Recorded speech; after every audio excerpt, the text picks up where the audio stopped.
அன்பான தேவனுடைய பிள்ளைகளை மறுபடியும் இந்த நாளிலும் இந்த டிவியின் மூலமாக உங்களை சந்திக்க கிருபை கொடுத்த ஆண்டவருக்கு நன்றி சொல்லுகிறேன். தேவனுக்கு மிகவே இப்பொழுதும் இன்று நம்முடைய தியானத்துக்கு தருகிற வார்த்தைகளை நாம் பார்க்கும்னால ஒரு ஜெபம் பண்ணுவோம். ஒரு சோதரப்பா சோதரம் சோதரம் சோதரம் அருமையான பிதாவே உமக்கு நன்றி. கிருதாவே சோதரம் ஐயா. தேவனை சுதிக்கிற ஆலோசனை இல்லாத இடத்துல ஜனங்கள் விழுந்து போவார்கள் என்று இப்படி திருவாக்கின்படி உலகமெல்லாம் அப்படி இருக்கிறத நாங்கள் காணுகின்றோம். இவைகளின் மத்தியில் எங்களுக்கு நல்ல ஆலோசனை தருகிறீர். ஆலோசனை அடங்கிய உங்களுடைய வேத புஸ்தகத்தை எங்கள் கையில் தந்திருக்கிறீர். நன்றி சுவாமி. கர்த்தாவே சுதிக்கிறேன் ஐயா. வேதத்தை ஆராய்ந்து பாருங்கள், அது நித்திய ஜீவன் உண்டு என்று சொல்லி இருக்கிறபடினால இந்த வேலை நம்முடைய வேதத்தை நாங்கள் கர்த்தனை கொடுக்கிற வசனங்களை சிலவற்றை தியானிக்கிறோம்.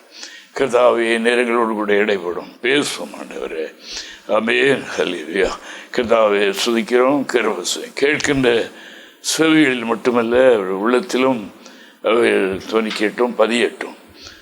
தேவனை திருவசனத்தை கேட்கிறவர்களாய் மட்டுமல்ல செய்கிறவர்களாகவும் இருங்கள் என்ற ஒரு வார்த்தையின்படி கர்த்தர் கிருபை செய்யும். நன்றி கர்த்தாவே. ஆசீர்வதியும் அமையப்படுகிறது. இயேசுவின் நாமத்தில் ஜெபிக்கிறோம் பிதாவே. தேவனுக்கு மகிமை உண்டாவதாக. அருமையானவர்களே, உலகத்தில் மனிதர்கள் ஒருவருக்கொருவர் செய்கிற உதவியிலே பிரதானமான உதவி அன்பு என்று நாம் காணுகின்றோம். தேவனுக்கு மகிமை உண்டாவதாக. அதுதான் சிறந்தது என்று நாம் வேதத்தில் பார்க்கிறோம். அன்பில்லை என்றால் ஒன்றுமில்லை.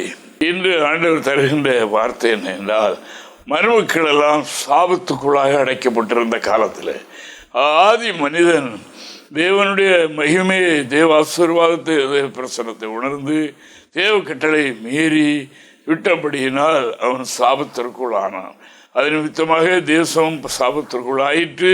அதிலிருந்து பிறந்த எல்லா மனிதர்களும் சாபத்திற்குள் ஆகிவிட்டார்கள். இன்று முதற்கொண்டு இன்று வரைக்கும் தேவனுக்கு மகிமை உண்டாவதாக. இப்படிப்பட்ட சமுதாயத்தை மீட்க முடியாத பிதாவாகி தேவன் கொண்ட மகாபரிய அன்பினால தம்முடைய குமாரனாகி கிறிஸ்துவை இந்த பூலோகத்துக்கு அனுப்பினார். இதனால அன்பினாலே, மனுமக்கள் மேல் கொண்ட அன்பினால அந்த சாபத்தை, மனிதன் மேல் இருக்கிற சாபத்தை மாற்றி அவனுக்கு நன்மை உண்டாக செய்ய முடியாக அப்படி செய்திருக்கிறார் என்று வேதம் சொல்லுகின்றது. இந்த சாபத்திலிருந்து விடுதலையாக்கப்பட்டு இந்த ஆண்டவருடைய அன்பை பெற்றிருக்கிற தேவனுடைய பிள்ளைகளை இந்த அன்பை விட்டு பிரிக்க உலகத்தில், அதாவது சைத்தான் என்று சொல்லப்படுகிற ஒரு சக்தி இருக்கிறது அல்லவா, அவன் இந்த போராட்டத்தை தமிழ் பிள்ளைகள் மத்தியில் விடுகிறத நாம் காணுகின்றோம்.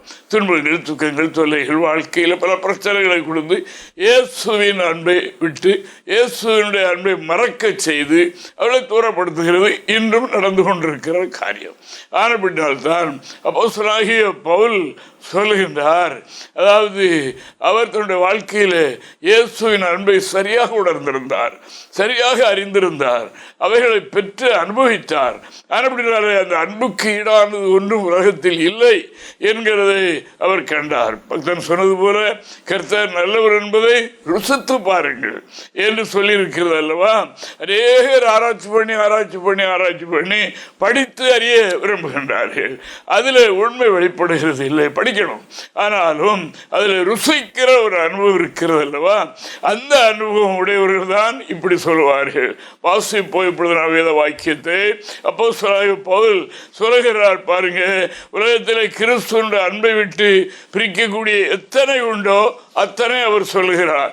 சொல்லிவிட்டு சொல்கிறதற்கு முன்னால் அவர் சொல்லுகிறது என்னென்றால், கிறிஸ்துவின் அன்பை விட்டு என்னை பிரிப்பவன் யார்? வாசிப்போம். ரோமர் 8:36 முதல் 39 வரைக்கும் வாசிப்போம். கிறிஸ்துவின் அன்பை விட்டு நம்மை பிரிப்பவன் யார்? உபத்திரவமோ, வியாகுலமோ, துன்பமோ, பசியோ, நிர்வாணமோ, நாசமோ, பட்டயமோ, இவைகள் எல்லாவற்றிலும் நாம் நம்மில் அன்பு கூறுகிறாலே முற்றும் ஜெயங்கொள்ளுவர்களாய் இருக்கிறோமே. தேவனுக்கு மகிமை. இவ்வளவு உலகத்தில் மனிதனுக்கு வரக்கூடிய பாடுகள் என்ன என்கிற இதில் தான் அநேகர் கிறிஸ்துவை விட்டு ஒரு சின்ன காரியம், ஒரு சின்ன நெருக்கம், ஒரு சின்ன பசி, சின்ன ஒரு உபத்திரம், இவைகளில் ஒன்றில் உடனே கிறிஸ்துவை விட்டு தூரமாய் கம்ப்ளீட்டாக மறக்க பண்ணி விடுகின்றான். பெரிய பரிதாபமான காரியமாகவே இருக்கிறது. அப்படினால இதை அறிந்த தேவ மனிதன் சொல்கின்றார், இவைகள் எல்லாவற்றிலும் இருந்து நம்மை விடுதலையாக்க முடியும். இவைகள் எல்லாவற்றிலும் கிறிஸ்துவின் அன்பினாலே, கிறிஸ்து கல்வாரியிலே அவர் அடைந்த அந்த பாடுகள், தம்முடைய அன்பினாலே அவர் அடைந்த பாடுகளின் மூலமாக இவைகள் எல்லாவற்றிலும் நான் விடுதலை பெற, ஜெயம் பெற கர்த்தர் நமக்கு கிருபை செய்திருக்கிறார். அப்படினால இவைகள் எல்லாருடைய வாழ்க்கையில கிறிஸ்துவனுடைய அன்பில் குறைந்து போகவோ, கிறிஸ்துவனுடைய அன்பை விட்டு விலகவோ பிரியவோ, அதனால தேவாராதனை, ஜெபங்கள், பைபிள் அடிக்கிற மற்றது பிரமாணங்களை கை கொள்கிறது எல்லாம் விட வைத்து விடுவான். கிறிஸ்துவனுடைய அன்பை விட்டு கொஞ்சம் கொஞ்சமாக தள்ளி கொண்டு போகிறது சைத்தானுடைய வேலை. அப்படினால அன்பானவர்களே, இந்த வசனத்தை கேளுங்கள். இந்த நெருக்கங்கள் மட்டுமல்ல, நெருக்கப்படுகிற மனிதன் கொஞ்சம் ஆசீர்வதிக்கப்பட்டு விட்டால் அவன் அந்த ஆசீர்வாதத்தின் மூலமாக கிறிஸ்துவனுடைய அன்பை விட்டு பிரிக்கப்பட்டு போய்விடுகின்றான். உலகம் அவனை இழுத்து கொண்டு போகிறது என்று நாம் காணுகிறோம். தொடர்ந்து வாசிப்போம். மரணமானாலும் ஜீவனானாலும், தேவ தூதர்களானாலும், அதிகாரங்களானாலும், வல்லமைகளானாலும், நிகழ்காரியங்களானாலும், வருங்காரியங்களானாலும், உயர்வானாலும் தாழ்வானாலும், வேற எந்த சிருஷ்டியானாலும் நம்முடைய கர்த்தராகிய கிறிஸ்து இயேசுவில் உள்ள தேவனுடைய அன்பை விட்டு நம்மை பிரிக்க மாட்டாது என்று நிச்சயித்திருக்கிறது. இது பக்தர்களுடைய அனுபவம். அதாவது இவைகளெல்லாம், பட்டய நாசமும் இவைகளும் அதில் கலந்து வருகின்றது. அதில் உயர்வு, வாழ்க்கையில உயர்வு, தாழ்வு, இந்த ரெண்டும் தான் மனிதனை கிறிஸ்துவை விட்டு பிரிக்கிற முக்கியமான சக்திகள். தேவனுக்கு மகிமை உண்டாவதாக. ஆனபடினால அவர் என்ன சொல்லுகிறார் என்று சொன்னால், கிறிஸ்துவனுடைய அன்பை விட்டு பிரிப்பவன் யார்? தேவனுக்கு மகிமை ஒரு பட்டியல் சொல்லிவிட்டார். அதுக்கப்புறம் இன்னொன்று உத்திரம், வியாகரமோ, துன்பமோ, பட்டயம் எல்லாம் அதோடு கூட உயர்வு. மனிதனுக்கு திடீரென்று உயர்வு வந்துவிடும். சாத்தான் சொல்லுவான் அல்லவா, என்னை பணிந்துகள் இதெல்லாம் உனக்கு தருவேன் என்று சொல்லுகிறான் அல்லவா, அந்த உயர்வு, அந்த உலகத்தினால் உண்டாகிற உயர்வு வந்தவுடனே கம்ப்ளீட்டாக கிறிஸ்துவ மறந்து விடுகின்றான். கிறிஸ்துவனுடைய அன்பை விட்டு தூரம் போய் விடுகின்றான். ஆனால் இவைகளின் மத்தியிலேயோ அந்த கிறிஸ்துவை எப்படிப்பட்டவர், நமக்கு என்ன செய்திருக்கின்றார், அவர் நம்முடைய அன்பை வெளிப்படுத்தாமல் இருப்பாரானால் நாம் சபிக்கப்பட்ட ஒரு சந்ததியாக சமுதாயம் அல்லவா இருந்தோம். நாம் ஜீவன் போகும்போது பாதாளத்துக்குள்ளே போகக்கூடிய அந்த காரியம் நியமிக்கப்பட்டிருந்தது. ஒரு தரம் மரிப்பதும் பின்பு நியாய தீர்ப்பு அடைவதும் மனிதனுக்கு நியமிக்கப்பட்டாச்சு. அது நியமிக்கப்பட்ட காரியம். அதை மாற்றுவதற்காகத்தான் இயேசு தம்முடைய அன்பை மரணத்தின் மூலமாக வெளிப்படுத்தினார். கிறிஸ்து மரித்ததினால நம்முடைய அன்பை விளங்க செய்தார் என்று சத்தியவேதம் சொல்லுகின்றது. அப்படினால அருமையான கர்த்தருடைய பிள்ளைகளை கவனியுங்கள். சாத்தானுடைய தந்திரம், நீங்கள் அடைய போகிற அந்த மகாபெரிய கிருபை, கிறிஸ்துவிலே அன்பு செலுத்தி அவருடைய பிரமாணங்களை கை கொள்கிறவர்களுக்கு ஒரு பெரிய சிங்காசனம், ஒரு பெரிய மேன்மை, ஒரு பெரிய பதவி வைக்க காத்து கொண்டிருக்கிறார் ஆண்டவர். அது மாத்திரமல்ல, அவர்களுக்காக பெரிய ஒரு மாளிகையே தயார் பண்ணி கொண்டிருக்கின்றார். இதை அப்போஸ்தலனாகிய பவுல் அடிக்கடி பார்ப்பார். தேவனுக்கு மகிமை உண்டாவதாக. ஆனபடினால் தான் அவர் சொல்லுகிறார், கிறிஸ்துவனுடைய அன்பை விட்டு என்னை பிரிப்பவன் யார்? அல்லேலூயா, தேவனுக்கு மகிமை உண்டாவதாக. இங்கே பாருங்கள், ஒரு அப்போஸ்தலனை குறித்து பாருங்கள். இந்த கிறிஸ்துவனுடைய அன்பை விட்டு நம்மை பிரிக்காமல் இருக்க, பிரிந்து விடாமல் நாம் இருக்க, அந்த எந்த உலகத்தில் சோதனைகள்லாம் படித்தோம் அல்லவா, இவைகளெல்லாம் வந்தாலும் இதன் மத்தியில் நமக்கு ஒரு சக்தி, நமக்கு ஒரு வல்லமை, நமக்கு ஒரு பாதுகாப்பு, நமக்கு தேற்றக்கூடிய ஒரு இடம் அல்லவா, அதை தேவன் அறிந்திருந்தார். அப்படினால அவர் தேற்றவராய் பரிசுத்த ஆவியை நமக்கு அனுப்பி தந்து இவைகளின் மத்தியிலெல்லாம் பலன் கொண்டு அவருடைய ஆலோசனை பெற்று அவராலே நாம் அந்த ஜெயத்தை பெறுவதற்கு. அப்போஸ்தலனாகிய பேதுருவை குறித்து நாம் எடுத்துக்கொள்ளும் போது அவர் ஆண்டவருக்கு ரொம்ப முக்கியமான ஒரு சீசன், ஒரு தைரியசாலி. அவருக்கு பேரு மற்ற கேத்தலிக்கு பைபிளில் படிப்போம் என்றால் ராயப்பர் என்று எழுதியிருக்கிறது. பாறை, அவர் ஒரு பாறை அதாவது உறுதியானார்.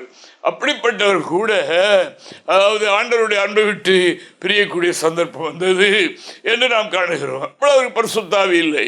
ஆனபடியால அந்த சோதனை வரும்போது அதில் கிறிஸ்துவனுடைய அன்பை விட்டு பிரிய வேண்டிய சந்தர்ப்பம் வந்தது.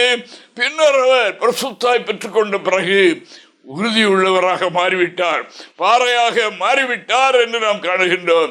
இப்போ ஆண்டவராகிய தேவன் இவருக்கு சில பொறுப்புகளை கொடுப்பதற்காக ஒரு நாள் அவர்கள் போஜனம் பண்ணி முடித்த உடனே ஆண்டவர் பேதுருவை பார்த்து கேட்டார், யோனாவின் குமாரனாகிய சீமோனே, நீ இவர்கள் எல்லாரிலும் என்னில் அன்பாய் இருக்கிறாயா என்று அவர் கேட்டார். வாசிங்க பாப்போம். யோவான் சுவிசேஷம் 21ஆம் அதிகாரம் 15 முதல் 18 வரைக்கும் உள்ள வசனங்களை பார்ப்போம். அவர்கள் போஜனம் பண்ணின பின்பு இயேசு சீமோன் பேதுருவை நோக்கி, யோனாவின் குமாரனாகிய சீமோனே, இவர்களிலும் அதிகமாய் நீ என்னிடத்தில் அன்பாயிருக்கிறாயா என்றார். அதற்கு அவன், ஆம் ஆண்டவரே, உம்மை நேசிக்கிறேன் என்பதை நீர் அறிவீர் என்றான். அவர் என் ஆட்டுக்குட்டிகளை மேய்ப்பாயாக என்றார். இரண்டாம் தரம் அவர் அவனை நோக்கி, யோனாவின் குமாரனாகிய சீமோனே, நீ என்னிடத்தில் அன்பாயிருக்கிறாயா என்றார். அதற்கு அவன், ஆம் ஆண்டவரே, உம்மை நேசிக்கிறேன் என்பதை நீர் அறிவீர் என்றான். திரும்ப திரும்ப திரும்ப திரும்ப கேட்கிற கேள்வி என்ன? மூன்றாவதும் கேட்க ஆரம்பித்தார். அப்போதான் பேதுருக்கு விளங்கினது. அவர் ரொம்ப மனஸ்தாபப்பட்டார், ரொம்ப வேதனைப்பட்டார். வாசிப்பு மூன்றாவதும் கேட்கிறார். மூன்றாம் தரம் அவர் அவனை நோக்கி, யோனாவின் குமாரனாகிய சீமோனே, நீ என்னை நேசிக்கிறாயா என்றார். என்னை நேசிக்கிறாயா என்று அவர் மூன்றாம் தரம் தன்னை கேட்டபடினாலே பேதுரு தூக்கப்பட்டு, ஆண்டவரே, நீர் எல்லாவற்றையும் அறிந்திருக்கிறீர், நான் உம்மை நேசிக்கிறேன் என்பதை நீர் அறிவீர் என்றான். இப்போ நான் எப்படி இருக்கிறேன் என்பது நீர் அறிவீர். ஆனால் அவர் துக்கப்பட்டதனுடைய காரணம், நாம் 3 தடவை மறுதளித்தோமே, ஆனபடினாலே 3 தடவை கேட்கின்றாரே என்று ஆண்டவருடைய அன்பிலே குறைந்து போன நாளை எண்ணி அவர் இயேசுவின் அந்த அன்பை விட்டு விலகி இருந்த அந்த காலத்தை நினைத்து மிகவும் மனஸ்தாபப்பட்டார். தேவனுக்கு மகிமை உண்டாவதாக. அப்புறமாக அவர் என்ன ரோமாபுரி பொறுப்பு பார்த்தோம். அவர் தலைகீழ வைத்து அடிக்க சொன்னாராம் சிலுவையில். தலைகீழ வைத்து அடிங்கள், மேலே நேசரை பார்த்து கொண்டே கடைசி நேரத்திலும் போக வேண்டும் என்று அப்படிப்பட்ட ஒரு தேவ மனிதர். ஆனால் அதாவது இதற்கு பரிசுத்த ஆவியானவர் தேவை. அவருடைய உதவி இல்லாமல் ஒரு மனிதர் அப்படி வாழ முடியாது. ஆனபடினால ஆண்டவர் கேட்கிறார், அதாவது அவருக்கு சில பொறுப்புகளை கொடுக்க முடியாக அவர் அப்படி கேட்கிறார். ஆடுகளை மேய், ஆட்டுக்குட்டியே மேய், அன்பா இருக்கிறேன் என்று சொன்னார், அன்பா இருப்பேன் என்று சொன்னபடியினால அன்பான தேவனுடைய பிள்ளைகளை இன்று யாரை தேடுகிறார் ஆண்டவர்? எந்த சூழலில் வானமோ என்றெல்லாம் ஒரு பெரிய பட்டைய பின்னால் அடுக்கிக் கொண்டே போகின்றார். அதாவது முதலாவது கிறிஸ்துவின் அன்பை விட்டு பிரிப்பவன் யார்? இவைகளெல்லாம் கிறிஸ்துவின் அன்பை விட்டு பிரிக்காது என்று நிச்சயத்தில் இருக்கிறேன். தேவனுக்கு மகிமை. ஐயோ, அப்படி வந்துட்டு அது இறங்கி ஓடிடுவோமா, அங்கே போயிடுவோமா, இங்கே போயிடுவோமா என்று சொல்லுகிறவர்களை எல்லாம் இப்பொழுது ஆண்டவர் தேடுகின்றது. ஆண்டவர் முதலாவது அழுத்தி கேட்டது, 3 தடவை அவர் பிரஸ் பண்ணி கேட்டது இதற்காகத்தான். தேவனுக்கு மகிமை. அப்படி என்றால் மந்தை மேய், அது ஊழியர்களை மேய், விசுவாசிகளை மேய், நீ இந்த ஊழியத்தை செய், பொறுப்பை ஒரு இடத்துல தருகிறேன் என்றார். யாரிடத்துல? கிறிஸ்துவின் மேல் அசையாத அன்புடையவர்கள். அவர் நம்மிலே பாராட்டி இருக்கிற அன்பு எவ்வளவு பெரியது!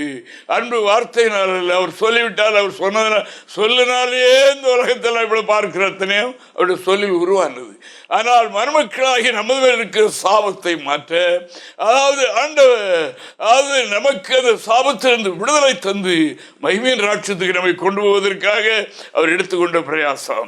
இதை ஒரு பக்தன் மறக்காமல், அதாவது இதிலிருந்து இதை மறக்க செய்ய, இதை விட்டு நம்மை பிரிப்பதற்கு இது வருகிறது என்று அவன் தெரியும் போது உஜாராகி அவன் சவால் விடுகிறான். கிறிஸ்துவின் அன்பை விட்டு பிரிப்பது எது, என்னை பிரிப்பது யார் என்று மட்டுமல்ல, அதை விவரமாக சொல்கின்றார். எந்தெந்த இடத்துல மனிதர்கள், விசுவாசிகள், ஊழியர்கள் என்கிறவர்கள் எந்த இடத்துல கிறிஸ்துவனுடைய அன்பை விட்டு விலகிறார்கள் என்கிறதை அவர் அறிந்திருந்தபடியினால இவர்களெல்லாம் வாழ்க்கையில் வந்தாலும் வந்தது நான் மேற்கொண்டேன் என்று அது ஒரு சாட்சி.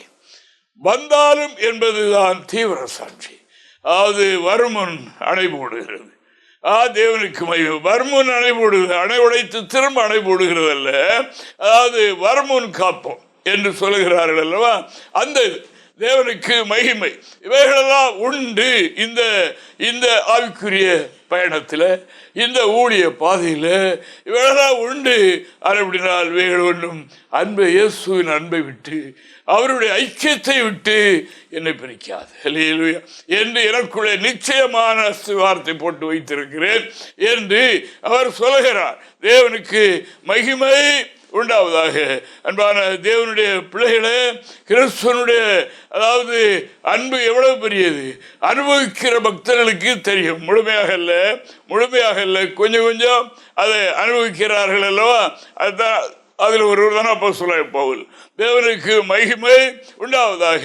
அவர்தான் இப்படி அவர் சொல்லுகிறார். இங்கே எபேசியருக்கு நிறுவெழுதும் போது 18ஆம் அதிகாரம் 19வது வாக்கியத்தை நான் வாசிக்கின்ற போது அந்த கிறிஸ்துவனுடைய அன்பை பற்றி எழுதுகிறார். பாருங்க, வாசிக்கலாம். சகல பரிசுத்தவான்களோடு கூட கிறிஸ்துவனுடைய அன்பின் அகலமும் கிறிஸ்துவனுடைய அன்பின் அகலம் நீளமும் அகலமும் உயரமும் இன்னதென்று உணர்ந்து அறிவிக்கட்டாத அந்த அன்பை அறிந்து கொள்ள வல்லவர்களாகவும் தேவனுடைய சகல பரிபூர்ணத்தாலும் நிறையப்படவும் அவர் தமது மகிமையினுடைய ஐஸ்வர்யத்தின்படியே உங்களுக்கு அனுக்கிரகம் பண்ண வேண்டும் என்று வேண்டிக் கொள்கிறேன். என்னுடைய ஜெபம் என்ன என்றால் சும்மா ஏதோ ஆண்டவர் அப்படி அல்ல.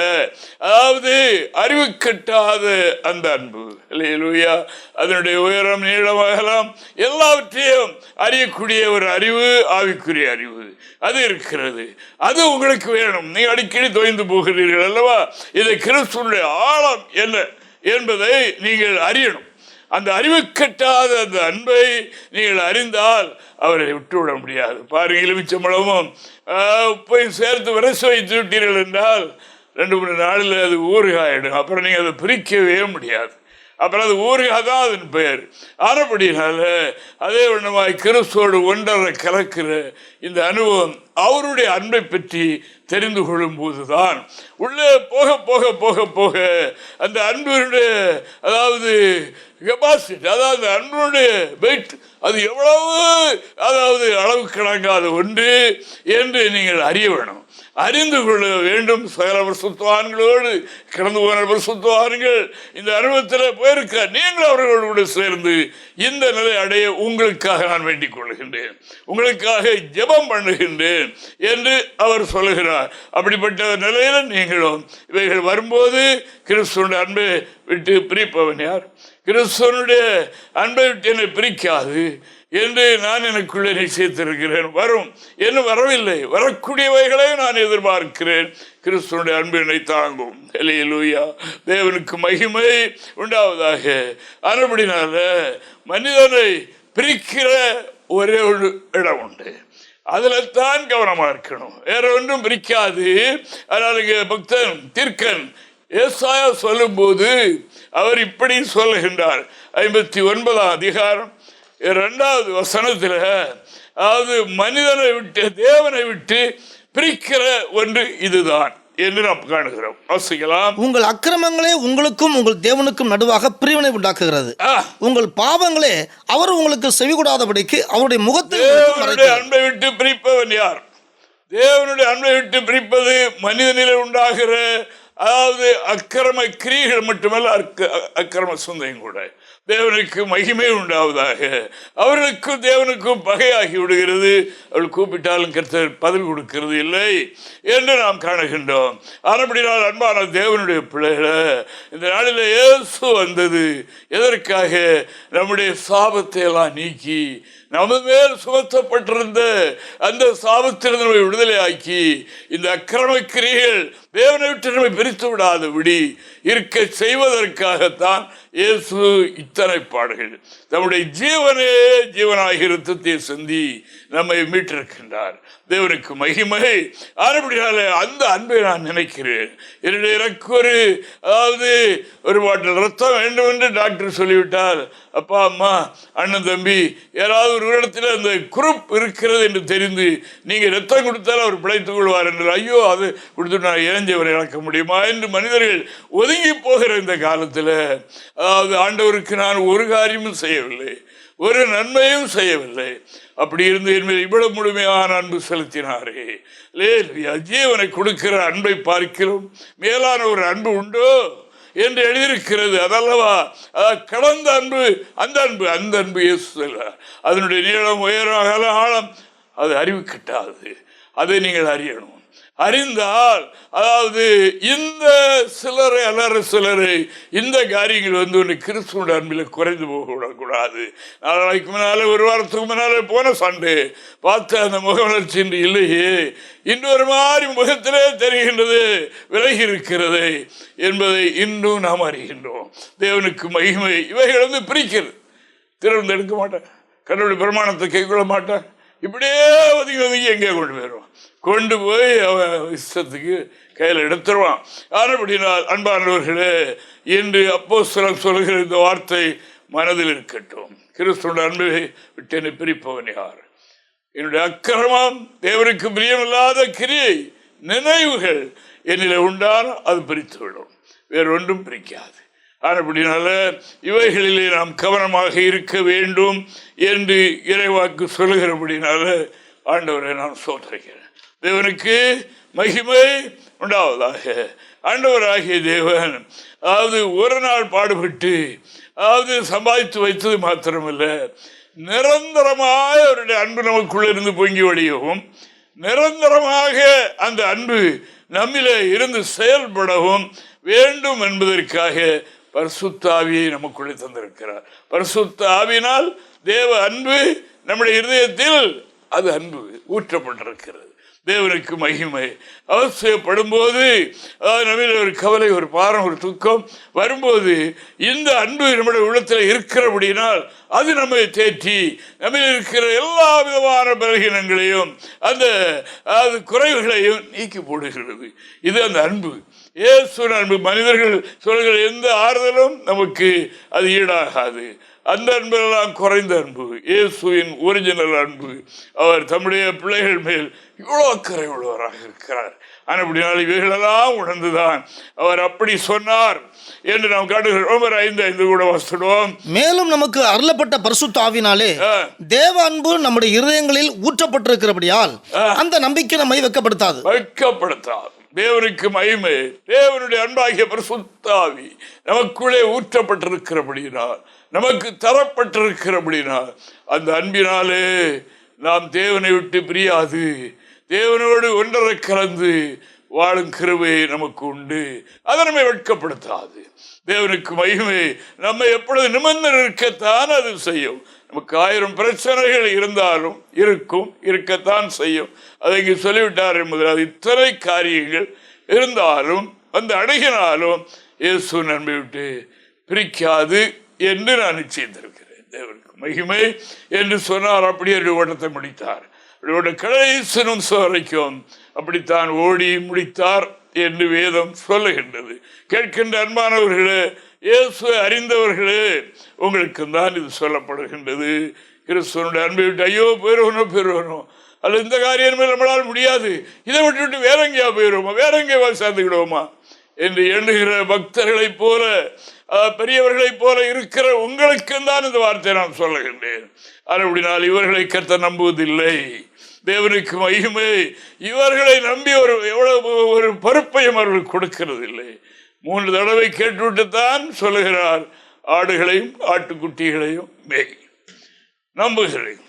அன்பில்லாதவர்கள், தேவ அன்பை தியானித்து அந்த அன்புக்கு மாதிரியாக இல்லாதவர்கள், எந்த சூழலில் அந்த இயேசுவின் அன்பிலேயே ஆண்டவர் எனக்காக இவ்வளவு பெரிய அன்பு செலுத்தி இருக்கிறாரே, நான் எப்படி அந்த அன்புக்கு மாறாக செயல்படுவேன் என்றெல்லாம் எண்ணணும் அல்லவா? அது இல்லாவிட்டால் சத்ரு தன்னுடைய ஆயுதத்தினால் உங்களை பயன்படுத்தி விடுவான் என்பதையும் கிறிஸ்தவர்களை நீங்கள் கேட்டுக்கொள்ளுங்கள். அதாவது பக்தியில இருக்கிறோம் என்கிறவரை கேட்டுக்கொள்ளுங்கள். பாடுகள் வேண்டாம், பிரச்சனைகள் வேண்டாம், நெருக்கங்கள் வேண்டாம், ஒன்று வேண்டாம், ஆனால் பரலோகத்தில் போய் மேலான பெரிய இடத்துக்கு போகணும் என்ற அந்த நிலையை நாம் எதிர்பார்க்கிறதை விட இப்படி அப்போ சொன்னை போல நம்முடைய வாழ்க்கை இருக்கட்டும். நம்மை தேற்ற பலப்படுத்த நம் தனித்த நிலையில் ஒன்றும் செய்ய இயலாது. ஆனபடினால பரிசுத்த ஆவியினால் தேவ அன்பு நமக்கு ஊற்றப்பட்டிருக்கிறது. அது அவ்வப்போது இந்த அன்பு நம்மை தேற்றுகிறது. நம்மோடு பேசுகிறது, நம்மை பலப்படுத்துகிறது, பலகீனத்தில் நமக்கு உதவி செய்கின்றது என்றெல்லாம் நாம் பார்க்கிறோம் அல்லவா? அந்த கிருபை பெற்றிருக்கிற அன்பான தேவனுடைய பிள்ளைகளே, கிறிஸ்துவனால் நெருங்கிட்டல்லவா நாம் நடந்து வந்து அதாவது குறிக்கப்பட்ட இடம் வரைக்கும் கர்த்தர் நடத்தி இருக்கிறார், இன்னும் நடத்துவார். அல்லேலூயா, தேவனுக்கு மகிமை. ஆண்டவராய் இயேசு கிறிஸ்து அவர் மரித்ததினால அவருடைய அன்பு மனுமக்கள் மேல் கொண்ட உங்களிலும் என்னிலும் கொண்ட அன்பு அதுல வெளிப்பட்டுட்டு மறைந்திருந்த அந்த அன்பு எவ்வளவு பெரிய அன்பு பாருங்க. அந்த ரோமர் 5:8 கூட படிச்சிருவீங்க, படித்து பார்த்தால் அதாவது அப்படி எழுதியிருக்கிறது, மரித்ததினால் நாம் பாவிகளாய் இருக்கையில் கிறிஸ்து நமக்காக மரித்ததினாலே தேவன் நம்மேல் வைத்த தமது அன்பை விளங்க பண்ணுவார். நாம் நல்லவர்களா இருந்த போதல்ல, பரிசுத்தவான்களா இருந்த போதல்ல, நான் பாவிகளா இருந்த போது, அதாவது பிரதி விவகாரத்தை எதிர்பார்க்காதபடி செய்கிறதான் கிருபை. அதாவது ஒன்றை எதிர்பார்த்து செய்வது கிருபை அல்ல. அதாவது அவர்கள் தகுதியற்றவர்கள், அவர்களால் எந்த பயனும் இல்லை என்ற ஒரு எதிர்பார்ப்பு இல்லாமல் செய்யப்படுகிறது. திரும்பி தருவார்கள் என்று செய்யப்படாதவைகள், அதான் கிருபை. தேவனுக்கு மகிமை. ஆனபடியினால் இயேசு கிறிஸ்து மரித்ததினால் நான் பாவிகளாக இருந்தபோது சன்மார்க்கவாதிகளும் நல்லவர்களாக இருந்தபோது அல்ல, பாவிகளாக இருந்தபோது கிறிஸ்து நமக்காக மரித்ததுதான் அந்த தெய்வீக அன்பு. அந்த அன்பு தான் எங்களை நெருக்கி ஏவுகிறது. அந்த அன்பு நெருக்கி சும்மா இருக்கக்கூடாது, நெருக்குது. அந்த அன்பை போய் அங்கே சொல்லணும் வருகிறது. அந்த அன்பு நெருக்கும் போது ஓடி போய் ஜெபம் பண்ண அப்படி வருகிறது. ஆலயத்துக்கு முன்னக்கூட்டி போனோம், போய் அங்கே எல்லாருக்கும் நான் ஜெபம் பண்ணி, இப்படியெல்லாம் அந்த அன்பு நெருக்கி ஏவும். இல்லாவிட்டால் ஏதோ கடமைக்காக என்பது அது ஒரு நாள் நம்மை ஆட்டி படைத்து வீழ்த்திடும். அதற்கு இல்லாதபடி அப்போஸ்தலன் சொன்னது போல கிறிஸ்துவனுடைய அன்பை விட்டு பிரிப்பவன் யார்? இப்படியெல்லாம் இந்த லோக வாழ்க்கையிலே உண்டு. ஆனாலும் கிறிஸ்துவனுடைய அன்பை விட்டு என்னை பிரிக்காது. எனக்குள்ளே அந்த அன்பு, பரிசுத்த ஆவியாகிய அன்பு எனக்குள்ளே இருக்கிறது. அவர் என்னை காத்துக்கொள்வார், அவர் என்னை தேற்றுவார், அவர்களை மேற்கொள்வதற்கு சக்தியும் பலனும் அவர் எனக்கு தருவார் என்ற அந்த திலகாத்திரமான சாட்சியுடைய பரிசுத்தவான்கள் போயிருக்கிறார்கள், இன்றும் பூமியில் இருக்கிறார்கள். கர்த்தர் அப்படிப்பட்டவர்களை எழுப்ப போகின்றார். அதுவே அவருடைய நோக்கம். நாமும் இந்த நிலையை மனதில் வைத்து கொண்டு இவைகளை பற்றி கொள்வோம். ஆனால் ஒன்று, அக்கிரம கிரியைகளுக்கு, அக்கிரம நினைவுகளுக்கு இடம் கொடுக்காதீர்கள், அது பிரித்துவிடும் என்று சொல்லி எச்சரிப்பான வார்த்தையும் கொடுக்கப்பட்டிருக்கிறது. இதை மனதில் வைத்து கொண்டு நாம் இன்று கேட்கிற இந்த சத்தியத்தை மனதில் கொண்டு ஜீவகாலம் முழுவதும் கடவுளுடைய கரத்தை பற்றி கொண்டு நடப்போம். நமக்குள்ளே அந்த பரலோக செல்வரைக்கும் நம்மை ஆட்கொள்ள பரிசுத்த ஆவியாகிய தேவ அன்பு நம்முடைய உள்ளத்தில் ஊற்றப்பட்டிருக்கிறது, நமக்குள்ளே வைக்கப்பட்டிருக்கிறது. அது எந்த நேரத்தில் நமக்கு வேண்டுமோ அந்த நேரத்தில் தெய்வீக அன்பாகிய உதவி நமக்கு கிடைக்கும். கர்த்தர் உங்கள் அனைவரையும் ஆசீர்வதிப்பதாக. தைரியமாக இருப்பீர்களாக. ஜெபம் பண்ணும். அன்பான தேவனே, சோதரையா கிருபையினாதா சோதரமா கதாவே, நாங்கள் அன்றைகளும் பரதேசங்களுமாய் தேவனற்றவர்களாய் தேவனை விட்டு தூரமாக இருந்தோம், அறியாதவர்களாக இருந்தோம், ஒன்றும் அறியாதவர்களாக, நோக்கமற்றவர்களாக வாழ்க்கை எங்கே போகிறது என்று அறியாமல் இருந்தோம்.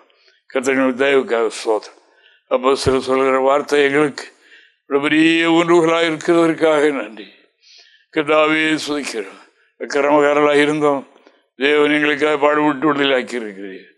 நாங்கள் கர்த்தாவே அக்கிரமோ பாவமோ செய்யும் போது அந்த கிறிஸ்துவனுடைய ஐக்கியத்திலே விலகி விடுவோம் என்று எழுதியிருக்கிறது. நினைவுகள் இருந்தாலும் அப்படி ஆகிவிடும் அக்கிரமான.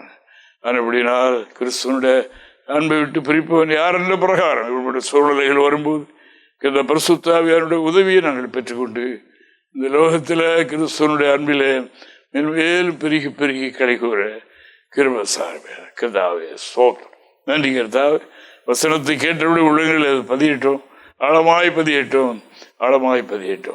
கர்த்தாவே கிருபையும் ஆசீர்வதி தடைகள் இயேசுவின் நாமத்தில் ஜெபிக்கிறோம் பிதாவே. ஆமென். ஆமென். பிரைஸ்.